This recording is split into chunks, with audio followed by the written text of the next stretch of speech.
আর কিছুদিন পূর্বে বাংলাদেশের সংবিধান থেকে আল্লাহর প্রতি পূর্ণ আস্থা বিশ্বাসকে তুলে দিয়ে তার জায়গায় ধর্ম নিরপেক্ষতা বসানো হয়েছে। এমনি ভাবে আপনারা জানেন 7 ডিসেম্বর 2010 সংসদে বলা হয়েছে, সংসদের শিক্ষানীতি পাশ করা হয়েছে। অক্টোবর 2011 দুর্গা পূজার অনুষ্ঠানে এদেশের একজন নেত্রী বললেন, এদেশের বর্তমান প্রধানমন্ত্রী বলেছিলেন, মা দুর্গা দেবী প্রতি বছর কোন না কোন বাহনে চড়ে আসে, এবার এসে গজে চড়ে। আর আমরা জানি মা দুর্গা দেবী গজে চড়ে যখন পৃথিবীতে আসে তখন পৃথিবী ধনে ধন্যে পরিপূর্ণ হয়ে যায়। আর বাস্তবে এবার তাই হয়েছে, বাংলাদেশ এবার ফসল বেশি হয়েছে।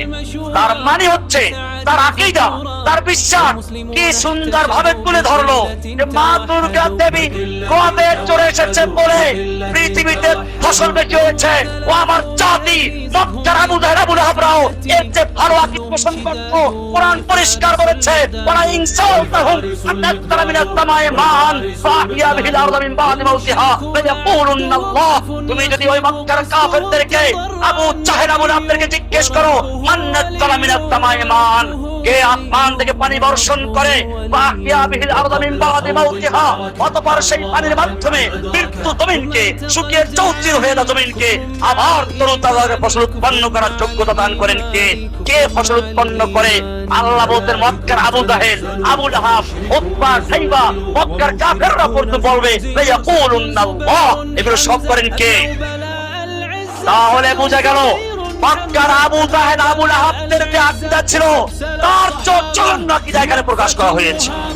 سعد زبير حمزة أبلوا بلاء العزة، سعد زبير حمزة أبلوا بلاء العزة، وسبسل الصحابة في وقفة مهابة، فقتلوا 70 وأسروا 70، فقتلوا 70 وأسروا 70، بعون رب انتصروا، بعون رب انتصروا على الذين كفروا، على الذين كفروا، بعون رب انتصروا، بعون رب انتصروا على الذين كفروا، على الذين كفروا، بعون رب انتصروا.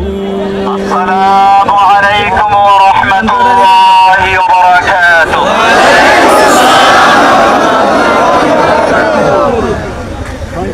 الحمد لله الذي نجانا من القوم الظالمين. الحمد لله. আল্লাহ সুবহানাহু ওয়া তাআলার মহান দরবারে শুকরিয়া জ্ঞাপন করছি, যিনি আমাকে দীর্ঘ 11 বছর 16 দিন পরে আপনাদের দোয়া এবং আল্লাহর রহমতে মুক্ত বাতাসে আসার তৌফিক এনায়েত করেছেন। আলহামদুলিল্লাহ।